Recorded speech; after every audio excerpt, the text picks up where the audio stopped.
met this little girl. She'd been cut at 5. She'd been raped at 10. She was carrying a child. We found her at 7 months pregnant, gave her a safe delivery. Called out to God and said, what are you going to do, God, with other girls like this? Who else is going to do this, God? Because I'm on my way home. And he said, you are. You are. The audible voice of God said, you are, in a very deep genuinely voice. Audible, is it? Genuinely audible voice. Welcome, everybody. This is Simon Gilbo with Inspired. I'm really excited this week. I mean, every week I'm excited, but some guests, I don't know, I think we've got a lot in common. We've got a shared association with CMS as a sending organisation, Church Mission Society, our nation of origin as Brits, our motivation for getting stuck in where not many people would choose to go. Our love for Africa, working in dangerous countries. I know our guests had lots of sort of dangerous experiences. Setting up a charity, seeing beautiful works of God in very grim circumstances. We've had the privilege of working with amazing people from different cultures across multiple nations. And then recently you were awarded an MBE by the Queen, which is fantastic recognition of wonderful work. Having to be resilient through all sorts of sucker punches. The list goes on. So welcome everybody to Dr. Anne-Marie Wilson, MBE. Oh, thank you, Sam. You're the first person to say that, to use that in my title. Is that right? Well, listen, just in terms of letting people know, if you're new to Inspired, basically we are bombarded by relentless, depressing bad news. So the purpose of this week by week is to bring in mates from different walks of life who've just got their own journeys and being real and sharing stories, you know, sucker punches of life, overcoming faith through difficulties, whatever comes our way. And so I just hope in 45 minutes to now, whatever, you will leave this more encouraged. And I have absolutely no doubt you will be, because Anne-Marie has had a heck of a life. She's the founder of the charity 28 Too Many. We're going to be talking about female genital mutilation, as well as battling non-Hodgkin lymphoma. And she was a high fly in the city. And there's so much to cover. So let's just get stuck in straight away, Anne-Marie. I don't want to do the talking. So give us background, context, childhood, anything significant there? Well, I think the most significant thing is I grew up in a village in 60s Britain, rural village England, like near Windsor, and near the Windsor Castle, actually, where I'm now going to go and get my honour. So I think that's kind of coming full circle in my whole, I've just hit my 60th birthday, so I'm in my sixth decade, and I think that's quite interesting. That's coming home as well. I had parents who'd grown up Orthodox Methodist and Orthodox Anglican, but they got modern in the 60s, as many people did, and thought, well, let's just kind of be a bit more modern and not force faith or religion, I suppose, on our children. But they made the interesting choice of sending me to a convent school, which was spot on for me, actually, in as much as it gave me structure and discipline and generosity and the ability to think about values. And I am thankful to the nuns for that. That was an incredible gift, actually, they gave me. It came with complications, and we might touch on that a bit later. Sure. But overall, my education was a blessing to me. So that's the context I grew up in. I realised very early on, from about 6 upwards, that I wanted what the other girls in the convent had. So I forced my parents somewhat to take me to Sunday school. I soon got palmed off on somebody else's mum. But actually, I did go to church from 7 up from my own free choice, and then later got confirmed. Sadly missed the Holy Spirit and got Jesus and the main man, but missed the Holy Spirit. It was scary at school because it's called the Holy Ghost, and I was a bit freaked out by that. Right. But I won the confirmation prize and missed the Holy Spirit in my confirmation classes, but carried on with God right through to 18. Having kind of left school at 16, which was a bit of a radical shock to everybody, and certainly my school and parents as well. But that was the sort of upbringing I grew up in. I was an only child, didn't have siblings, but my parents wanted the best for me. Yeah. So tell us about your encounter with Jesus then. Well, I was in the basement of an old Georgian church, probably very much like the one I've just been going to recently. It's only just given up its Georgian church. And I felt this kind of shivering all over, this experience I'd never had in the whole of my life. And it's really funny, Simon, when you've got no context for something new, I kind of think of my brain files lots of shoeboxes for new experiences, but I had no language for this. I had this kind of shivering experience all over, a bit like a ready glow, I kind of think of it as. And I knew it was the best experience I'd ever had. But I knew if I didn't open my eyes sooner or later, all the other kids in the Sunday school would be going, what the heck's she got her eyes closed for? Yeah. But I had a sneaky suspicion that as soon as I did open my eyes, which of course did come to pass, it would all be over. And it was. And I didn't know what to tell anyone because I didn't know what had happened to me.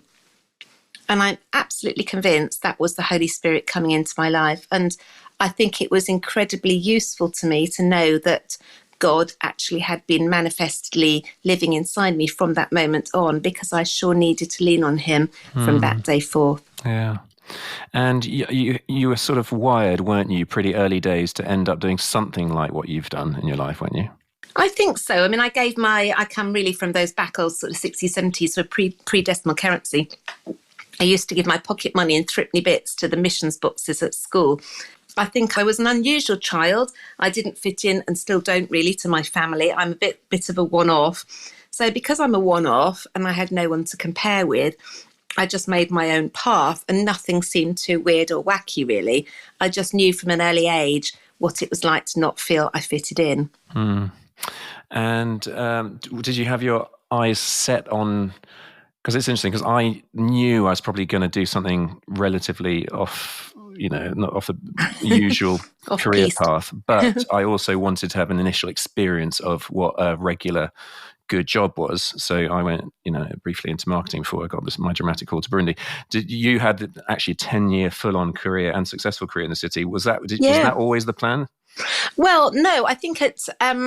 I had always had an interest in medical issues, I think health generally, and I think that belief in holistic health, so a whole body experience of head and body, physical, mental, spiritual and emotional. I think that was really important to me from an early age, from when it wasn't really talked about, that sort of holistic experience of health. It was very much sort of the head is from the neck up and everything else is from the neck down.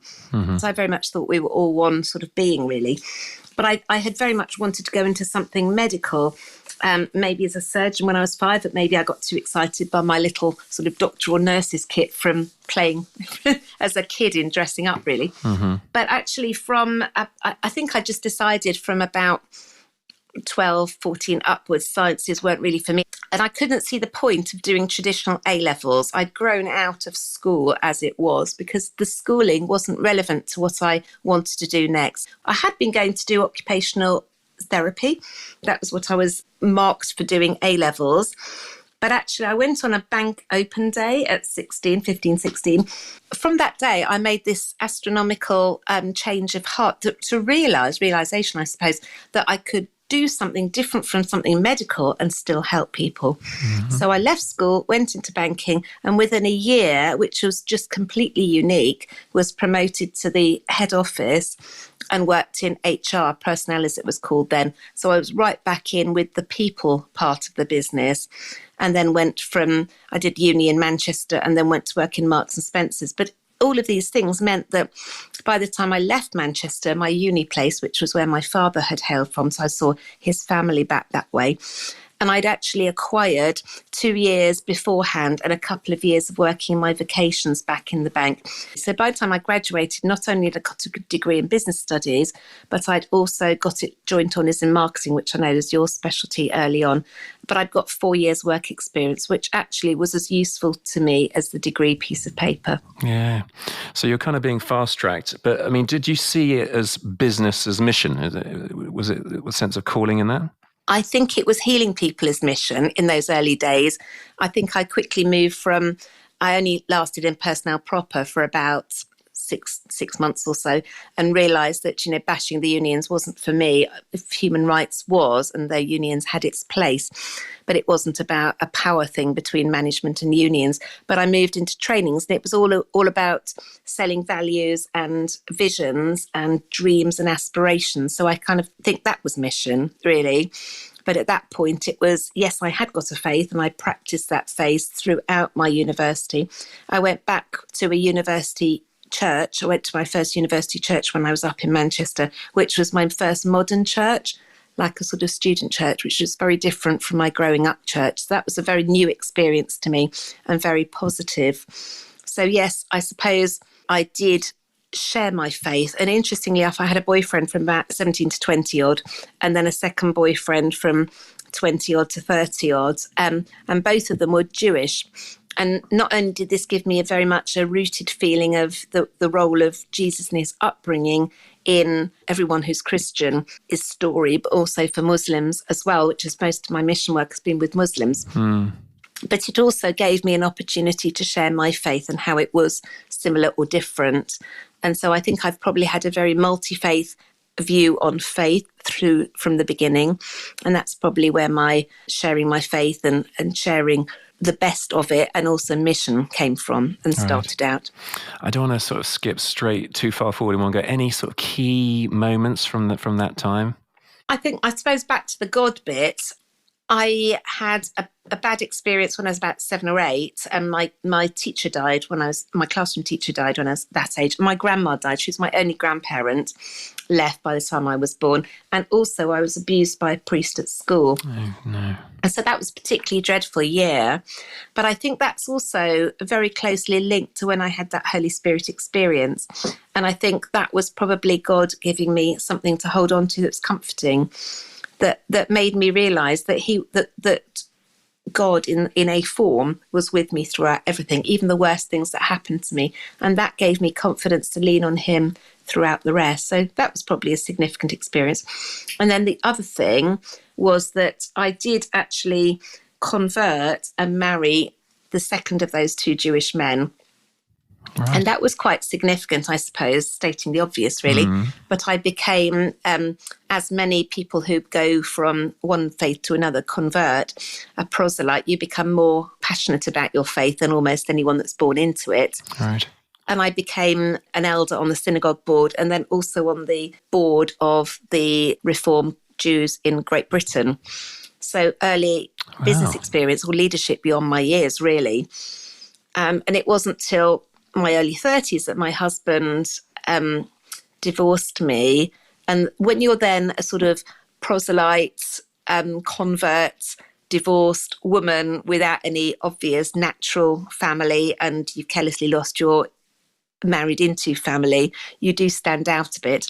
But I kept that Judaism going for about 5 years. And I would say probably even now, I would say I feel like a completed Jew rather than a convert that's gone backwards or a convert that's gone into something different or a convert that's gone from basic Christian faith to sort of born again, charismatic, real faith.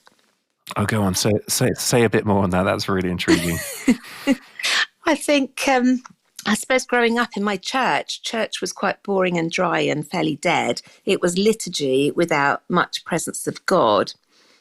But the church I met in my 20s at uni was very alive, and so is the one I'm part of now, more charismatic movement, I suppose. I think what Judaism gave me, very like Catholicism gave me, being in Catholic families all my life, all my growing up days, from sort of 4 or so up to 12 or so. And then Judaism took over fairly quickly at 16 to sort of early to mid 30s. It was about God being there 24/7, all the days of the week. It's about food. It's about family. It's about celebrating well. It's about marking deaths well. Yeah. It's real. Total integration, isn't it? Yes, very much what mission is actually. Many faiths in mission, particularly Christianity, I've met in Africa and Pakistan and other parts of Asia I've worked in, whereas much of the church in England is not like that. But did you have to park Jesus for those 15 years then? That's a really good question. I think I had historically prayed to the main man of God, probably from Catholic roots. And then the Holy Spirit I knew was a connection, that spiritual connection. I followed in my prayer life, the life of Jesus. And of course, that's very, very true for the 5 years, or all the years I was Jewish, that sort of decade or so, because you are going through the annual calendar of the first 5 books of the Bible, which are the sort of main Torah anyway. And so I followed through that. And that was all about Jesus, actually. What I gained was learning how Jesus had been, and he'd had his bar mitzvah, and how he would have gone up to this, that, and the other, and the festivals, the Purims and the Pesachs. And so I think I gave myself a rich tapestry. I fleshed out that tapestry with a rich gold and, I suppose, sparkle, really, that I never would have got if I hadn't converted. So I don't feel I've unconverted. I just think I've gained. Yeah. Oh, so interesting. Listen, I don't want to jump over. You mentioned your husband divorcing you, and it's holy ground, and I don't want to overly pry, but it's basically a lot of people feel that once they're divorced that they're excluded from God's plans and purposes, and we totally reject that, don't we? So can you speak as much as you're able to? I'd love you to say what happened. Of course. My husband, it's quite an interesting part of my story, really. My husband and I had gone out for 3 years, and particularly because I wasn't Jewish, his 2 sisters had married out, which means they married non-Orthodox men, non-Jewish men. Of course, for me, with the son and heir, keeping the family surname, I was marrying the son. And what the part of marrying the son meant was that I needed to be Jewish as well. I actually chose to be Jewish myself. I had a really good 3 years of being dating and engaged to this man. And then from our honeymoon onwards, literally, I was physically abused. Oh, no. I had no expectation of that coming, but we wrote our own marriage service because we had a church blessing, which was really the equivalent of a whole wedding. Mm-hmm. We broke a glass and we said the 7 blessings and all that sort of thing. My mum actually embroidered a challah cloth, a bread cloth for us for Friday nights. And she actually talked about the fact that she got the divine inspiration for how to do this directly from God. Because by then my father had died.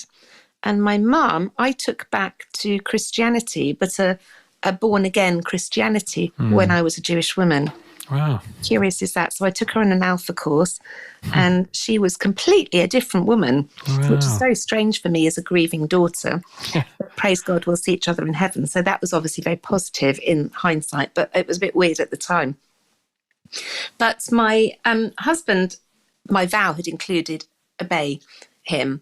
So from literally the night after we were married, literally our honeymoon night was okay. But the next night when we went on honeymoon, I was hit every night.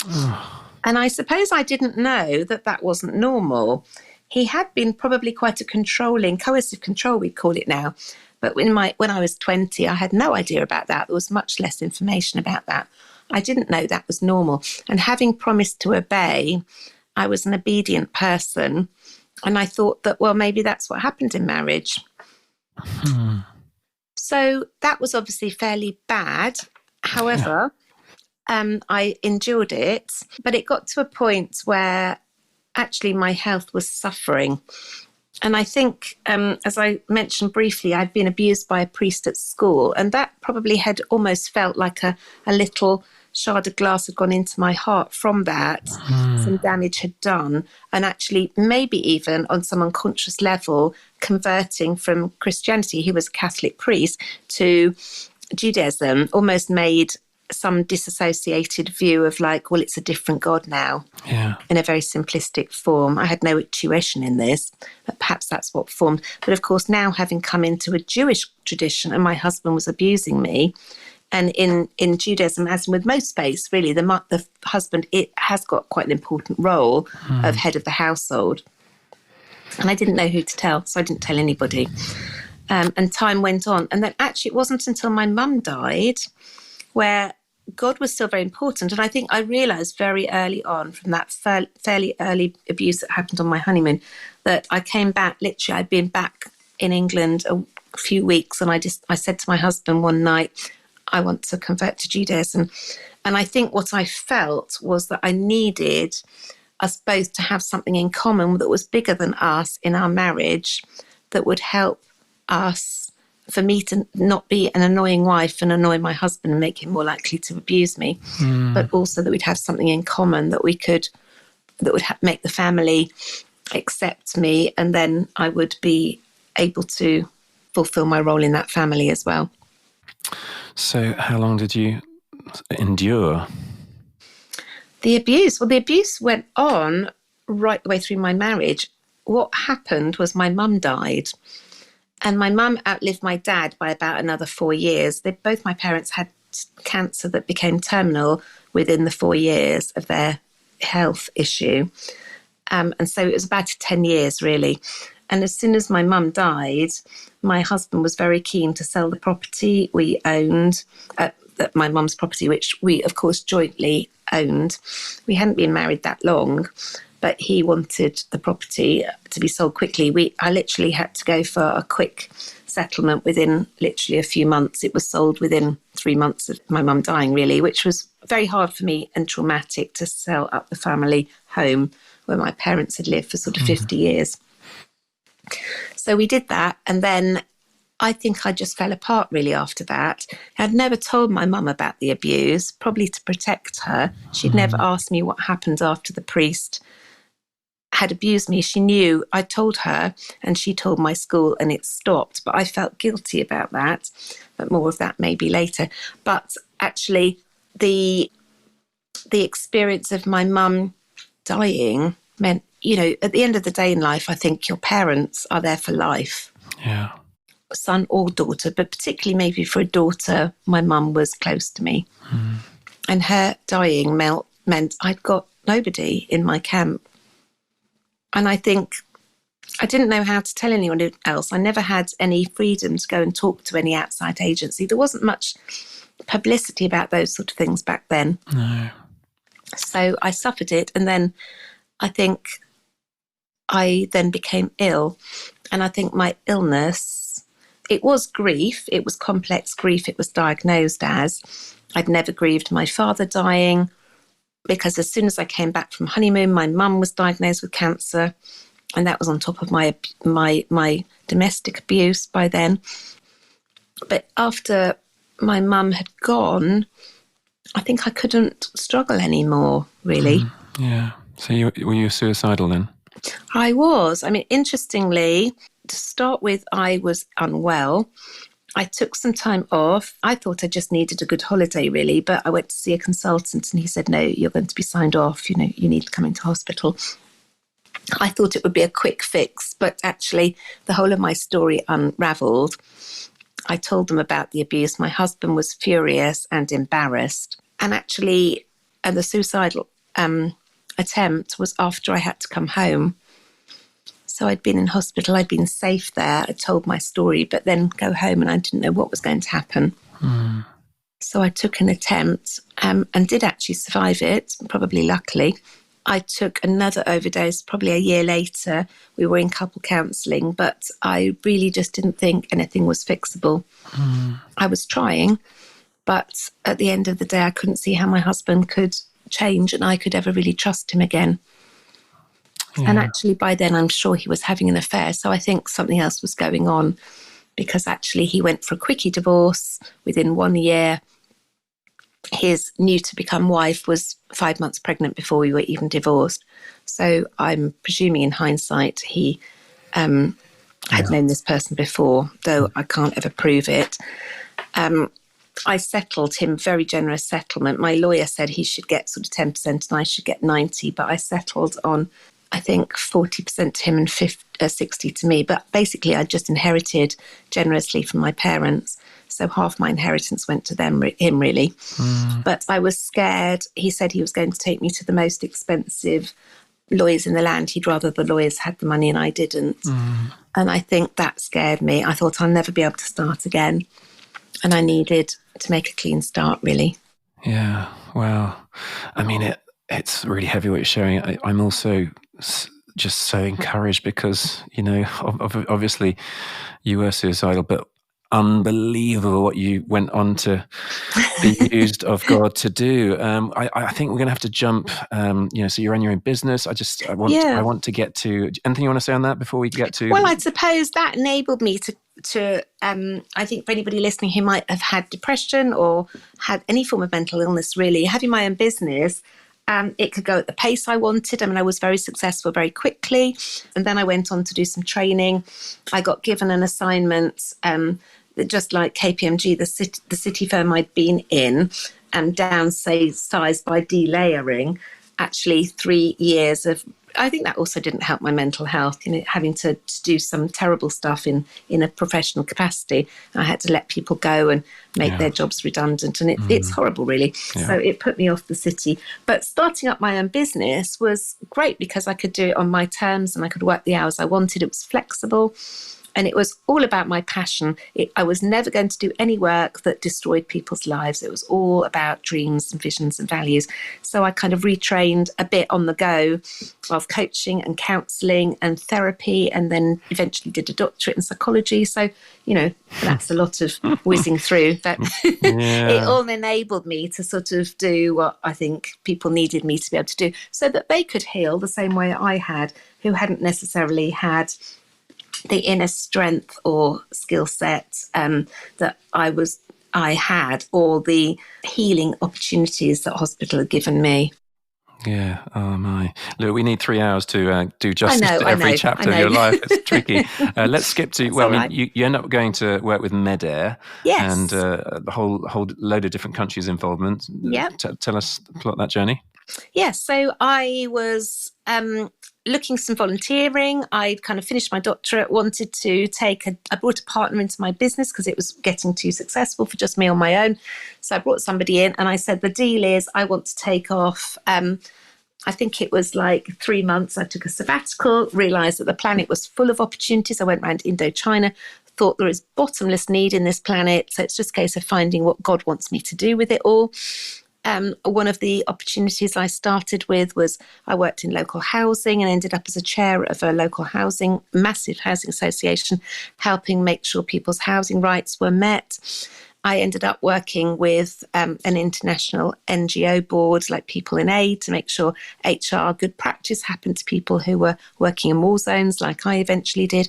But I also worked with MedAir, which was a Christian relief and development charity, and started in Kosovo and then went to work in Kenya and North Sudan and then South Sudan. And it was there that I bumped into a little girl who had female genital mutilation, which, for those of you that don't know, is the unnecessary for biological reasons removal of the female external organs like the labia, minora and majora, and the clitoris often.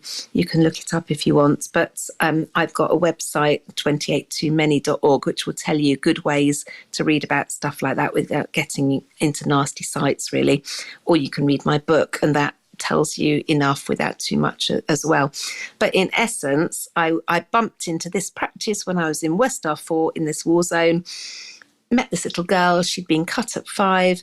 She'd been raped at 10.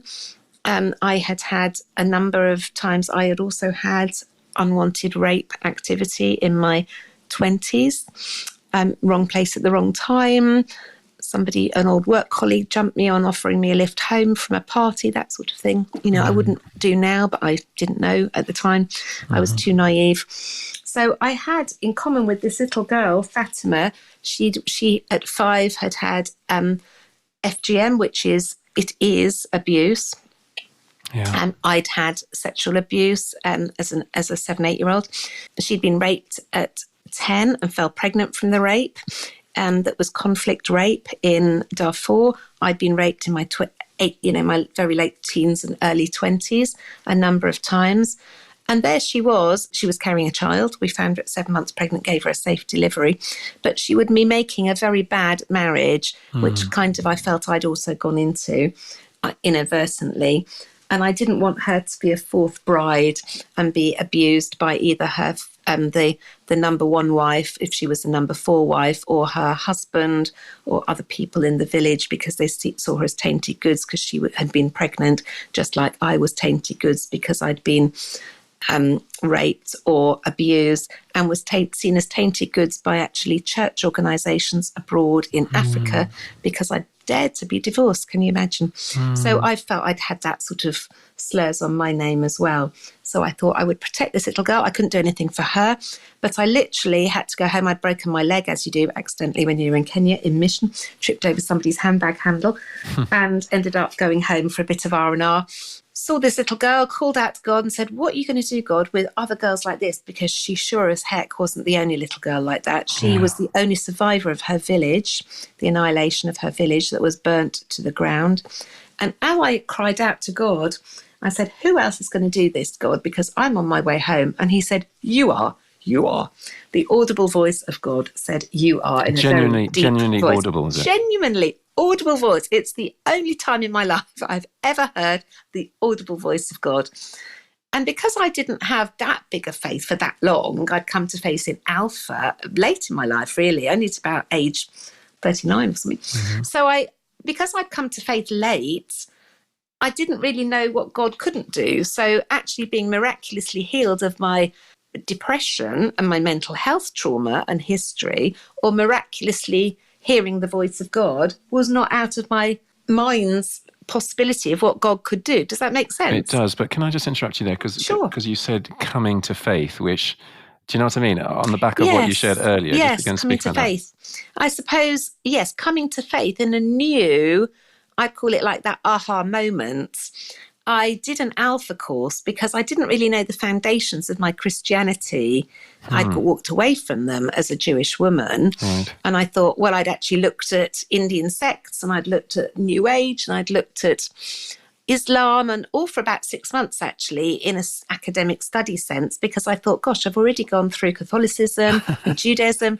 Now it seems I've gone through Anglicanism as well. I better jolly well make sure I make the next one the right one. Yeah. So I had a quick whistle-stop tour through a sort of 2-year alternative comparative faith course of my own making, as you do, going on a course run by the Dalai Lama at Wembley Stadium. He said, look at all these women in their maroon robes down here who have turned their back on their natural home faith without even looking at them.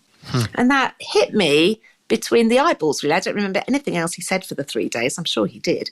But the only thing I remember was that line. And I thought, gosh, that's what I've done. I've never explored again Christianity properly as an adult. I went on this Alpha course because I thought I'll give the Christians one more try. And I literally felt teleported to the Sea of Galilee. I can still shut my eyes and see the colour of that water that day, and a shape in a white shining light. Must have been Jesus, I presume. Literally a translucent white shiny light of human form, sort of walking on the edge of the Sea of Galilee, or turquoise water. And I had asked God for an experience that was so impressive, I couldn't possibly have made it a figment of my own imagination. That I couldn't fake it. And that's what I got that day. So that's what I mean by coming to faith properly, that aha moment that has been with me for the last 20 years, nearly. And if you count my childhood faith, which was naive, but not very well founded, I've probably been a Christian for 40 years of my life. And I have a nice kosher sandwich of 20 years of Judaism in the middle. Hi folks, this podcast comes out under the auspices of Great Lakes Outreach, and over the next few weeks, over the Easter season, we're doing an appeal for a fantastic project. We are building a pastor's retirement village in Karuzi in Burundi. Basically, they are often these pastors left on the scrap heap of life, having given their everything for decades. There's no social security, there's no pension system in Burundi. And unless their family take care of them, they can end up absolutely destitute, hungry, and even regretting that they gave their life to ministry. That is so wrong. And so we are looking at buying 17.5 hectares of land, which means that the whole project will be self-sustaining. For £25 or $30, you could buy 100 square meters. And that is a gift that will keep on giving for decades to come, as every harvest season, fresh crops will be grown and provide for these precious people that gave their whole lives to ministry. It's a brilliant project. I'd love you to be a part of it. Just £25 for or $30 for 100 square meters or more. Go to greatlakesoutreach.org/pastors. That's greatlakesoutreach.org/pastors, so that we can honor those who honored him. I was young and now I'm old, yet I've never seen the righteous forsaken or their children begging bread. That's what we want to be contributing to. Great idea, brilliant vision. It's going to happen. Do you want to be a part of it? Please do. All right, let's get back to the podcast. So back to Fatima. Yes, and so that yes. is a game-changing God experience, God encounter. You have his audible voice. And so take us on. Well, I suppose the thing that happened with that is I went back to my church, as is my style, and went, okay, guys, I've been rolling around mission on the edge of it for a few years. It's okay. You can relax now. I've found out what I meant to do. I heard from God. He told me audibly that I need to end the global practice of female genital mutilation. It's only been around for 2,000 years. It affects most of Muslim North Africa and quite a lot of, the diaspora of where it happens from. People come from to somewhere else and do it. Quite a bit of Asia as well. But it's okay. Single-handedly, God has said, I'm going to do it. So, let's just get on with it. And you can imagine how that went down. Yeah. And they went, whoa, not so fast. So I had to let them catch up with me, which was a little bit frustrating, I will be honest. They made me wait for 7 years. Can you imagine? Very godly number. Yeah. And there's lots of stories where people have been made to wait. Mm-hmm. I am an obedient person. I'm not going to disobey my church. That's good. So we made an agreement, really. I didn't know it was going to be 7 years, otherwise I might have made more fuss, believe me. But they said, right, think you need to make sure you're really healed. So I went off to an organisation called Interhealth. Mm-hmm. I did some deep healing with a woman called Lynn Button, mm-hmm. who was fantastic. And, it's difficult. If you've come through a path like mine, there's lots of hurts, lots of shame, lots of issues. But I got my life cleaned up quite a lot with conferences and Christian conferences like New Wine I went to and got healing from and talks on things like that. I put a lot of effort in. I got like a course our church did called Oasis, which is a women's healing course where you sit with 2 other women. And I had to do some work with forgiveness of my ministers at church who upset me and things like that, and vice versa possibly, and who knows what. But I cleaned all that up as well. Meanwhile, I was retraining, so I was finishing off my doctorate. I did some consultancy for Tear Fund, which was perfect because it paid a little bit of money, was giving me a taste of mission work. I was evaluating Tear Fund's work over 10 years. Had their global aid work made any difference to the planet? Well, what's an opportunity like that? So it comes up once a lifetime, if that really. So I had my finger well and truly in mission world there to see what they did. I learned a lot. I did my summer holidays of going to do other missions with other agencies. I went with Samaritan's Purse and worked in the post-Chernobyl, working in children's camps where they were doing rehabilitation post the terrible disaster. Children who'd got genetic cancers from eating the fruit from the land and the pig, from the wild pig in the woods from the land, and got cancers from it. I did other things. I did on a YWAM course, Youth with a Mission. I went from Colorado because I wanted to go to different contexts of seeing very big mega churches in Colorado Springs. And they also worked on a context called the 1040 window, mm-hmm. which is 10 degrees one way and 40 degrees latitude and longitude, and was almost all the places I'd ever been and subsequently did go to were in that one place. So I think that was a calling thing as well. Mm. And then I got lots of training for myself while church was gradually, getting more confidence in me.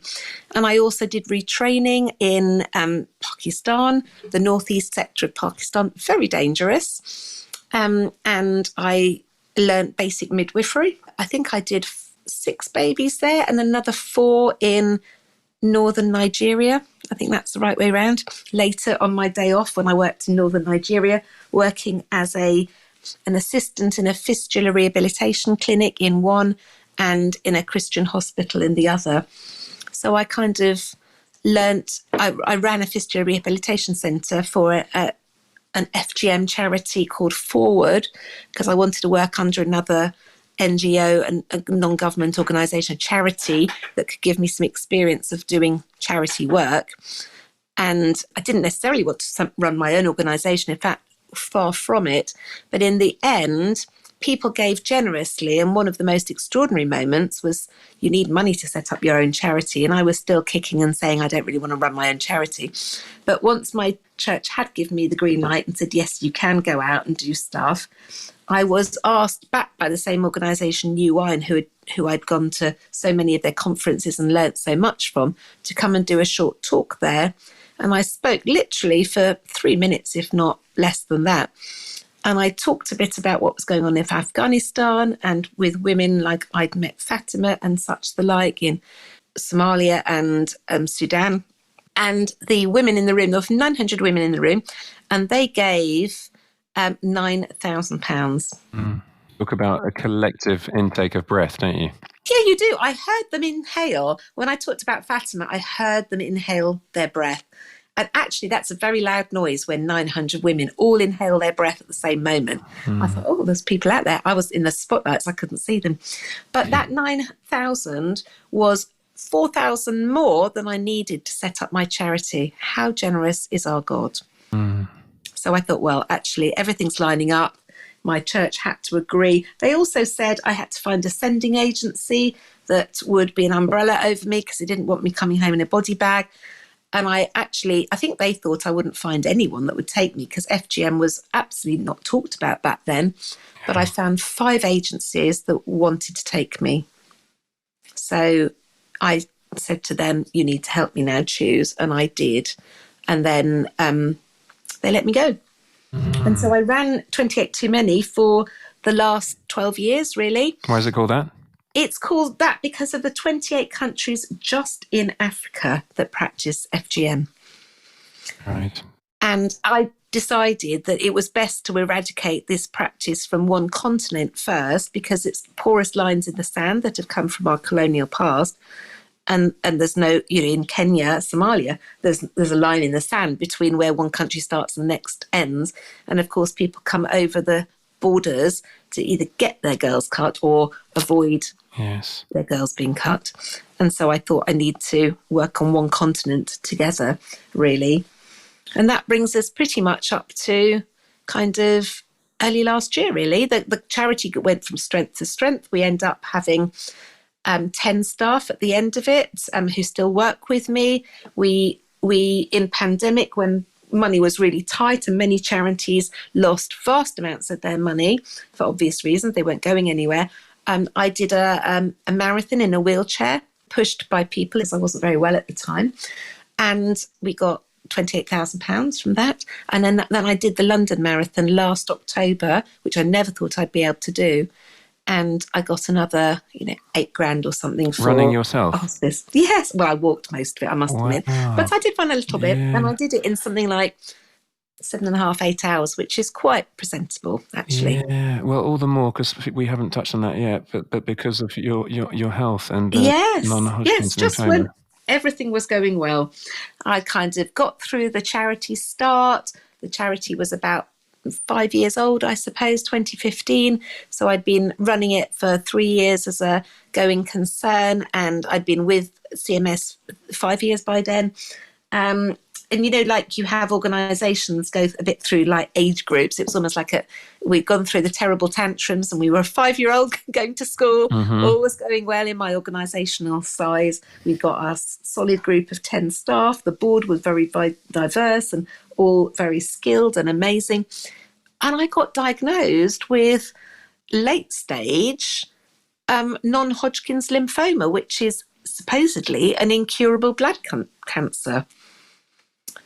And, it's like, no, this can't be for real. My charity's too young for me to get somebody else to run it. I really should be too ill to be running it.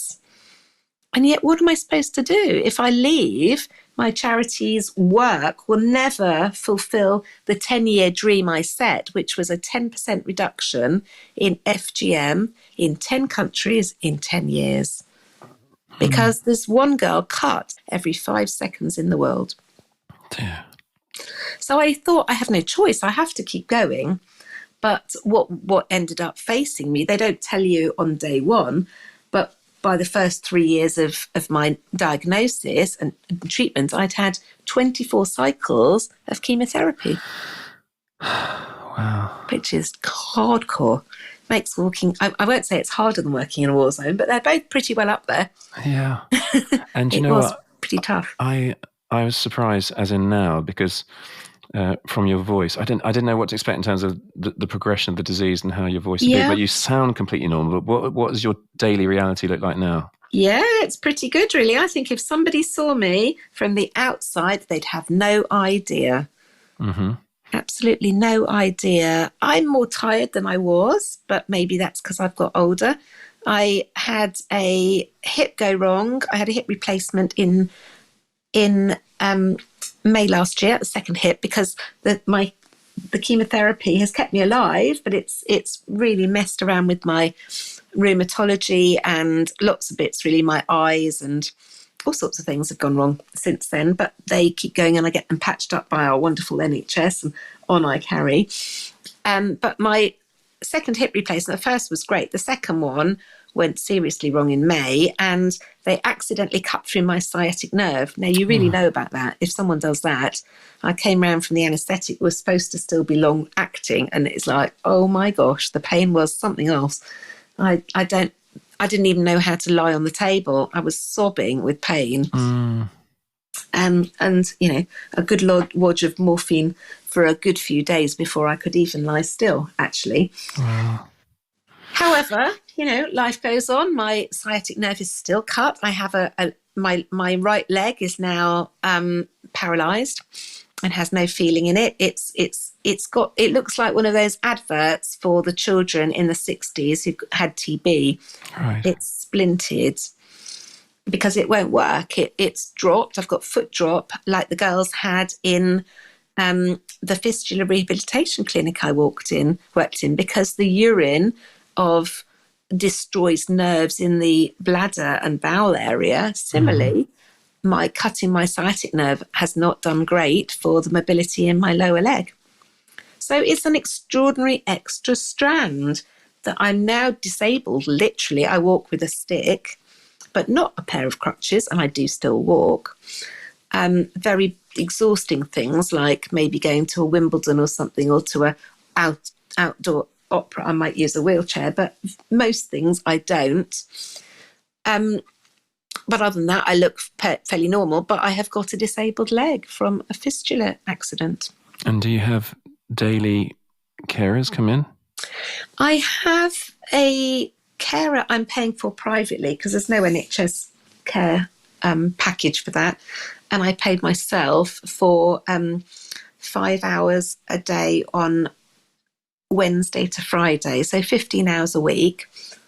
And that enables me to do all the things that other people find are comparatively easy to do. I'm not saying everyone does, but like changing the bed or putting the washing on and then lifting the heavy load of wet washing into the dryer and then folding it up, carrying it upstairs, those sort of things. I can't do those.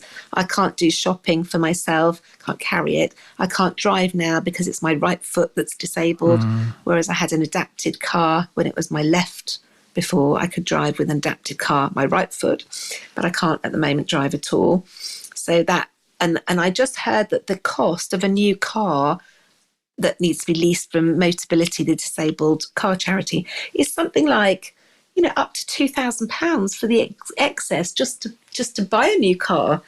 Right. So I have a carer to do those sort of things. She's made up 3 lunches for me today for the next 3 days because she's not in. And then I have an access to work person who does the admin for me. So typing, because I can't see properly because my optic nerve has been affected by the chemo too. Wow. So I've got very bad double and foggy vision. So that's also difficult. So how do you stay chipper? I mean, you sound really chipper, or are you faking it? Yeah, no, I'm not at all. I really am. I think I kind of wonder that myself, really. I kind of think, I mean, it sounds a euphemism, doesn't it? There's always someone worse off than me. I think God has just given me an inner joy. I suppose, if I'm honest, Simon, I'm so grateful to be alive. I was given a 7-year prognosis. I asked that difficult question. I didn't mean to ask that difficult question. In fact, I didn't ask my prognosis at all because it's only God that numbers my days in my book. But I went to see somebody who I thought looked as though they were dying, and I'd seen too many people in hospital. Both my parents died and I nursed them at the end of their life, and I'd seen people overseas dying, so I know what they look like. And this lady smelled and looked like she was dying. Her stomach was distended, and I thought, no, this woman is near death, really. And I looked up stage 4 ovarian cancer, and I thought, yes, this woman is not long for this world. And as I looked on this table, produced very helpfully by Cancer Research UK, I would definitely suggest nobody looks that up if they've got any form of cancer. Never look up what it says, because it's never going to be a good thing for you to know. And I wished I hadn't heard it. But it said my type of cancer with the staging I'd got was 7 years. And it's like, oh my goodness, I was then at year 3 or something. So I thought I better get on with my bucket list. Well, you'll be glad to know, Simon, I have done 96 things off my bucket list. Wow. It didn't start off with 96. Pandemic came up alongside, and I couldn't go abroad. In fact, I was shielding and completely isolated for 18 months. And I thought, I haven't got any time in my life to isolate and do nothing for 18 months. I've got to seize the joy. So I had to make local things. So anything that's new is the criteria is it's a bucket list thing. But I have done amazing things, and I've now just hit my 60th year. The best news is I've outlived my prognosis. That passed last summer. Brilliant. So I'm in year 8. This year is year 8. By June, I will be 8 years. Yeah. And it means that prognosis, I every day is precious. And every day when I open my eyes, just like I was in the crazy war zones I lived in, most dangerous places I've lived in are northeast Pakistan, northern Nigeria, and West Darfur. Yeah. Really, those 3. And when I woke up on those days, I had my thought for the day. I used to take the book with me, and I opened my eyes, and the first thing I thought was, thank you, Lord, you have brought me through the night. I am alive. Yeah. Today is a new day. Can totally relate to that. And the biggest gift Burundi has given me as a post-conflict or war zone is the gift of gratitude to still be alive. There you are. So that's what I have too. And I think as people are listening, I just say on many, I'm sure on many levels it's impacted them, but just like be grateful for today. Oh my gosh, you never know. Context, doesn't it? You never know. And I just think, actually, God probably knows I'm a bit of a closet control freak. If I'm honest, I know what I like to do. I wanted to run my charity for the 10 years so that I could see it fulfill, which it did. It's 10-10-10 plan. I wanted to, kiss my godchildren and nest my charity into another organisation so it can carry on beyond me, etc., etc. I wanted to get to all my bucket lists being fulfilled, and I have pretty much done it. Yeah. And I think that is God's generosity, really. Mm-hmm. Yeah. And actually, I'm eternally grateful, and I'm still grateful. And I did a little kind of Facebook memory book for this was the last one I've just printed from up till December last year of the 8 years I've been alive. And I won't do any more, but they are the 8 years that my prognosis was, and God has outlived. God has given me more than my prognosis. And I thought, well, if ever I'm just ill in bed and I can't do anything, or just in bed, can't do anything, I've got those pictures to look back on, and I've got 96 things in that book and many, many more that I can make sure that, my life is absolutely riches beyond kings. Yeah, and surely it wasn't on your bucket list, but actually then comes an invitation by the Queen to come to Buckingham Palace. Tell us about that and any other award. Absolutely right. I got a British Citizenship Award in the I don't know, maybe 5 years ago or something. I had a very lovely day up with Baroness Cox at the House of Commons, House of Lords for tea. So that was really rather impressive. But I've just got an MBE, which is absolutely incredible. And it came on a bit of email, and it said, do not discuss the contents of this email with anybody. And I thought, oh, this has got to be spam. I was just about to hit the delete button. And it said, you have been selected for, or you've been put forward for. It didn't actually say selected. And so I thought, gosh, I better not tell anyone because maybe I haven't made it yet. Yeah. But then they do the screening forms and what have you. But I did come to pass through the long list to the short list, and I was put in the London Illustrated News, and there we are. I get my day at the palace. So Wonderful. Very exciting. Well, that will be fabulous. And yeah. And I know you accept that award as we did, on behalf of a whole bunch of people with us that have journeyed with us, haven't they? And it's great. Absolutely right, Simon. And I think it's all my staff. My staff have gone into this new charity called the Orchid Project. It's a charity the founder, Julia, and I.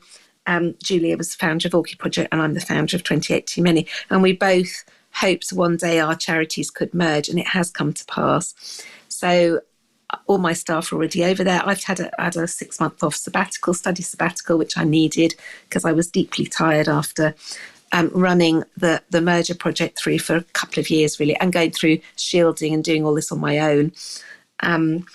And now I've got some admin help as well from an Access to Work grant as well. So I go back to my portfolio of 4 part-time jobs. I'm a chaplain in a children's hospital. I know, yes, it said it quickly. Chaplain in a children's hospice, giving back. A chaplain in Marie Curie in Hampstead. I've been there for the last 5-6 years.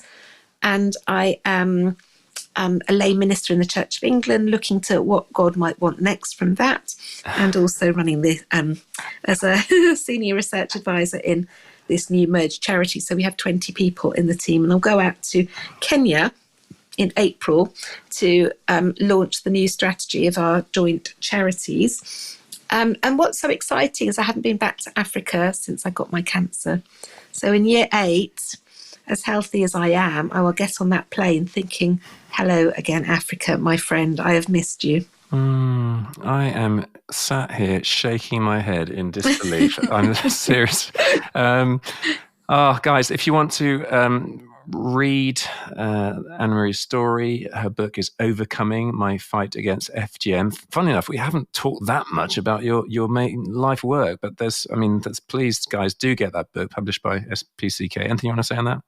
Well, I suppose just to say the first bit, the title, yes, it's contextualised against my fight against FGM, my 20-year journey of running the charity from born again Christian through to date, really, 2019 when it was published. But I suppose what I would just say is if you just focus on that one word, my gift to you today is that with God, you can overcome everything. I hope in my whistle-stop tour through my colourful life, I've touched on something that might be bothering you. Yeah. And maybe it's given you a little bit of confidence that you too can get some solace from that.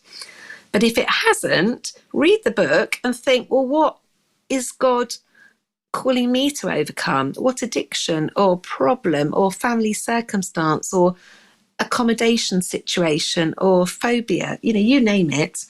I would just say there are strategies in there that will help you overcome everything. Yeah. Listen, you are already a quarter of an hour late for your next Zoom. Your next interview, whatever you're going to be doing. This is the longest podcast I've done. I think you're the 100th, and I think it's just absolutely so wonderful. And I'm blown away, and it's been so edifying.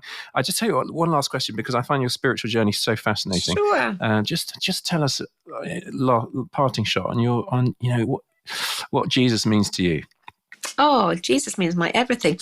He is my companion, and he goes 24/7, and he lives inside me. So even when I was in northern Nigeria, and someone said, "Where's your husband? Where's your uncle? Where's your brother? Where's your everything?" And I said, "No, I haven't got any of those." And they went through person by person, and they said, "Well, that's really sad in Africa where family means everything." They thought that's seriously sad. Never met anybody quite as orphaned as I was. And I said, "But I have Jesus in my heart, and Jesus lives in my heart and soul. I do everything because of him, and I do nothing that he says don't do. I qualify everything I do. I only do things. I answer prayers. When it says yes, it's yes. And when it's no, it's no." And even this weekend, I was on a prophetic creative course for the weekend where we went to see what words we had. And I had the name of David in a specific coffee shop who had a knee and a back problem. He had funky red glasses on. And indeed, I did meet, of course, a David who had all of that. And he was blown away. He actually said, "Where's the piece of paper with my name written on it?" Yeah. And I showed him. But I suppose that's Jesus inside me. Yeah. He literally orders my life. I suppose that's who Jesus is to me. He's my brother and my lover and my best friend. Beautiful. Right. Anne-Marie Wilson, thank you so much. Thank you, my friend. Thank you, Simon. Brilliant. Well, folks, can you please share this with your mates? I mean, I think it's a big ask because I guess you're just as blown away as I am. Give us a great review on Spotify, iTunes, whatever. If you want to in touch with me at simongilbert.com. I want to thank Adam Thomas Steer for the editing and Mike Sanderman for the mixing. Next week, we'll be back with another fantastic guest. Everyone's unique, but Anne-Marie Wilson, you are one of a kind. Thanks so much, everybody. Toodaloo.